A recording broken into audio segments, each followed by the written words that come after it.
Hello everyone. It is a relatively warm winter day today. It's like 40 something degrees right now. You can tell that the sun is out, and there is no better time right now in my view than to put these ranunculus into their permanent home. So I pre-sprouted these on January 18th. So we're about like 3.5 weeks in, and you can tell that there's a lot of really good germination. And at this point, you know, there's definitely a lot where they've sprouted to the point where they would benefit from having a little bit more space and a little bit more nutrients. So what I'm going to do is I am going to actually plant these in crates. And there's a few reasons why I have to plant them in crates. Now, I would say that I've been gardening last year nonstop in containers because I live in a townhouse, so I don't have bed space, and where I could, I would definitely put these into beds. But when you have limited space, like myself, crates are a really good option. The other thing is we're anticipating on moving, so obviously a lot easier to move with crates. But you know, if you're someone who is either limited in space or, you know, doesn't have space right now that is full sun facing, crates are a really good option because you can move them in and out.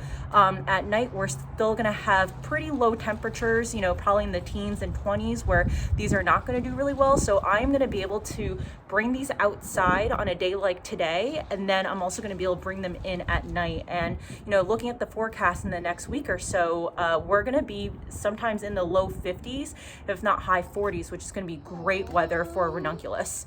I think Chance is not super happy at this right now, but you know, he'll get used to it. So I am going to basically take these out and pot them in. And from what I've read, you want to space ranunculus about 9 inches apart. Some people can fit 25 into a crate. I think that might be a little bit ambitious.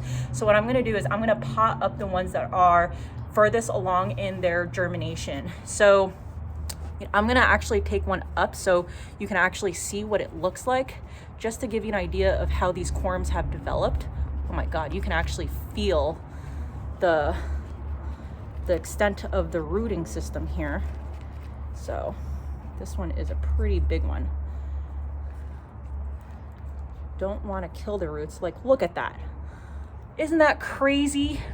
So I'm going to get these all laid out, and then I'm going to put them into the crates. I just want to stop here and show you the tremendous roots that these have been growing. I mean, look at that, it's crazy.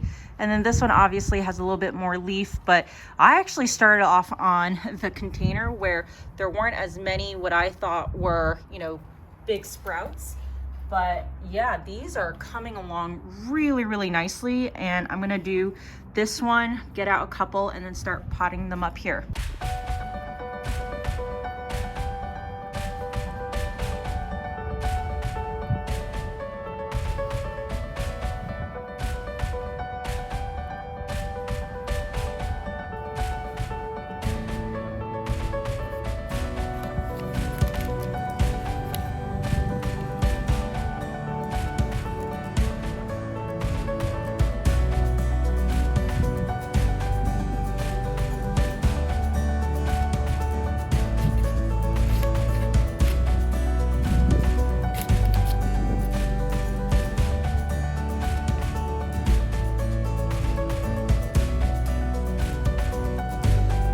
So here we go. You can see that I've got 1, 2, 3, 4, 5, 6, 7, 8, 9, 10, 11, 12 in here. So definitely not 25. I wanted to give them a little bit more room because it is a crate, to see how well they do. We'll see. You know, if there is some more room, then I can definitely plant some more in here. But yeah, we'll be following this for the next couple of days.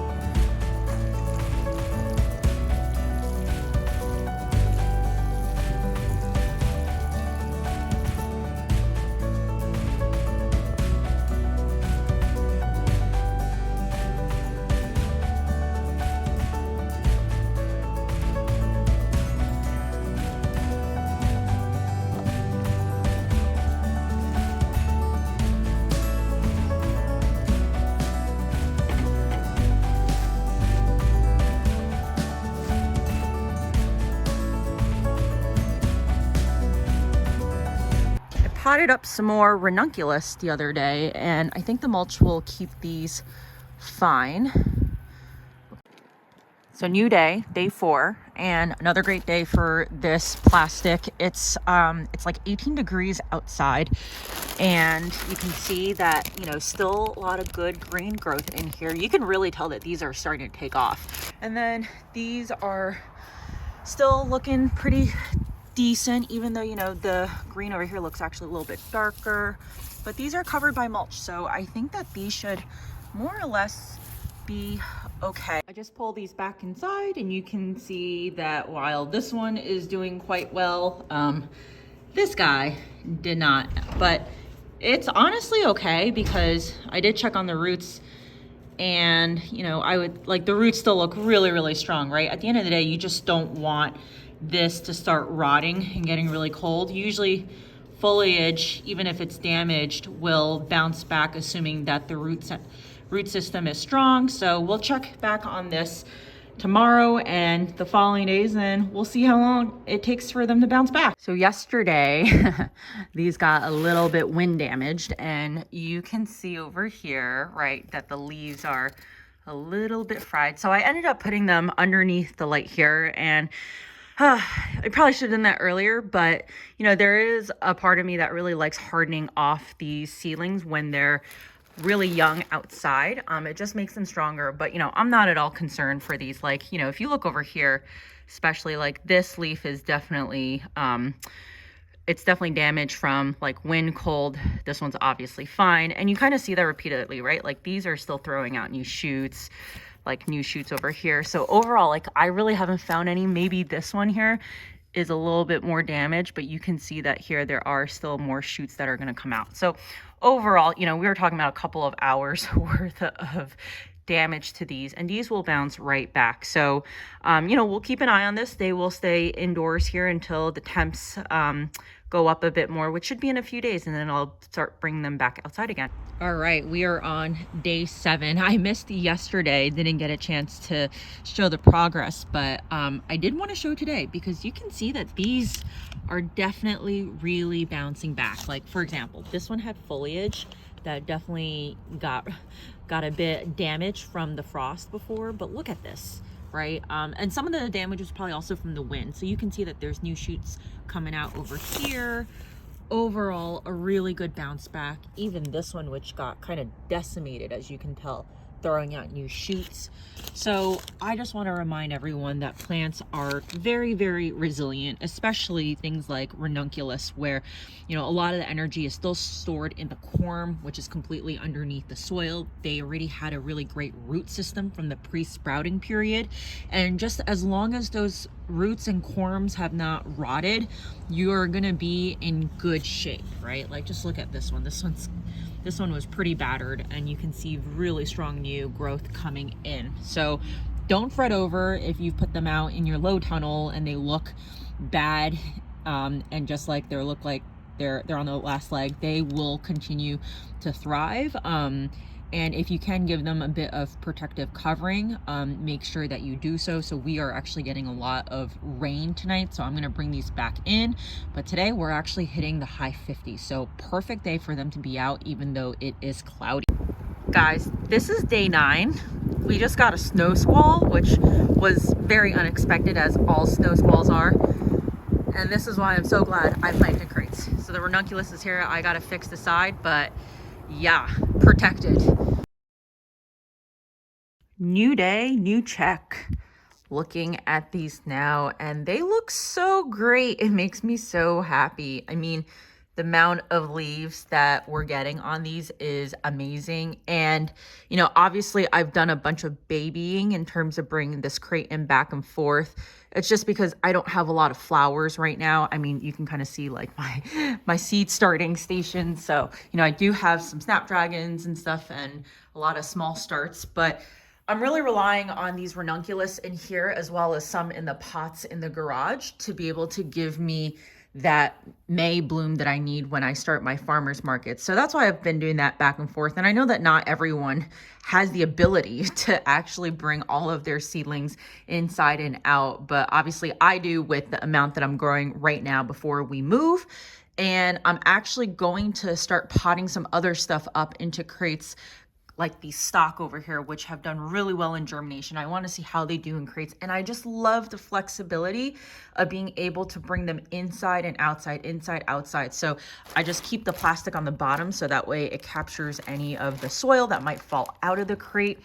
But you can tell that I'm able to course correct so quickly when I see that there is either damage on the leaves or if the wind outside is just obnoxiously bad to the point where I'm afraid things are gonna fall on this, things are gonna move. So I just bring them back in. This is a temperature controlled environment of, we're probably talking about low 60, maybe high 50 degrees. They're underneath 2 shop lights.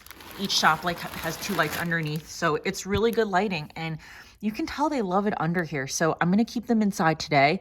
Tomorrow we're going to hit the high 50s. So they're going to go right back outside where there's sun, and they'll be fine because they've been quote unquote hardened off outside, getting used to the sunlight before. Last day of me filming for this video. It is a very, very sunny 50 degrees today. And I just wanted to show you the progress here versus, I'll put a clip up here of what they look like on day 1. So despite going through frost damage, some wind damage, these have still grown beautifully, showing their resilience. And I'm glad I got them out into the pots where they could really stretch out the roots, get the nutrients that they need, and get out into the sunlight where on days like today, it's perfect sunlight. So this is growing ranunculus in crates, and if you don't have a place to grow them, you don't have a low tunnel, I would highly suggest you trying this too, because it's very low cost to set up and potentially having high returns. And for comparison, I wanted to show the ranunculus in the smart pots that I potted up. These were actually less babied than the ones in the crates, meaning that they did not go inside for light. If it was a particularly cold day, they either stayed outside or just in my garage without light. And you can see they're doing really well. So success here, and I'm pretty happy because obviously I'll have more ranunculus in these pots. I wanted to make sure that I got this video out before the end of February because there are still some people who haven't pre-sprouted their ranunculus yet. If you're in zone 6 or below and you haven't sprouted them, I would start the pre-sprouting process now. What you have to remember is that ranunculus do take about 90 days from planting to flowering, and at the end of that 90 days, what are your temperatures going to look like? So 2 things to consider. Ranunculus are a cool loving plant. They are really going to start struggling above 65, 70 degrees. In fact, after 70 degrees, the blooms are going to start, you might actually start getting more blooms, but they're going to be less in quality. And so the second piece is photoperiod, meaning the day length of how much sun you're getting. And ranunculus are a shorter day length type of crop. So when you start hitting later spring, early summer, yes, you might get flowering ranunculus. They even say that longer periods of sun plus heat accelerate the flowering, but your stems are probably going to be a lot shorter. The ranunculus heads are not going to be as full and as big and beautiful. So you want to make sure you hit this sweet spot of spring, which always feels like it's this fleeting time for most people around the country. I feel like we get maybe like 2 weeks, 3 weeks of spring at the most, and bam, we're like in the 80s, it's getting humid, and that is not a good time for ranunculus. So that is why I wanted to start earlier, because I actually feel like I had more of a risk if I started them later rather than earlier. At the end of the day, I was able to pull them in and out. But even if you don't have the capability to do that, you should really start getting them into the soil, because if you don't right now, you might not even have enough time for blooming to enjoy the ranunculus and make a good ROI. And the other thing to consider here is that I had talked about putting some of the ranunculus in the crates. So I put 21 in the crates. I actually have another, it was like about 10 in 2 pots that I was moving in and out. But then I do have several that were outside just in the elements. And when I look at them, they look like that they're fried right now but more like burnt from the cold and the wind. I don't know if they're going to recover, but that's okay, because you know, thinking about how many stems each ranunculus corm is going to produce. So we're talking about probably 5 on the low end and, you know, up to 3 dozen on the high end. Now, I didn't get those kind of jumbo quality corms, but I am expecting probably about a dozen per stem. So if you do the math here, right, 12 times 20, like I'm probably still going to get over 200 stems from this crate alone. And that in itself makes it worthwhile for me to trial this. So when I get this video out, I will be showing my progress both on YouTube Shorts as well as on my Instagram. So if you don't follow me on Instagram, you should go ahead and follow me at b.a.r.e Flower Farm, b.a.r.e Flowerfarm. And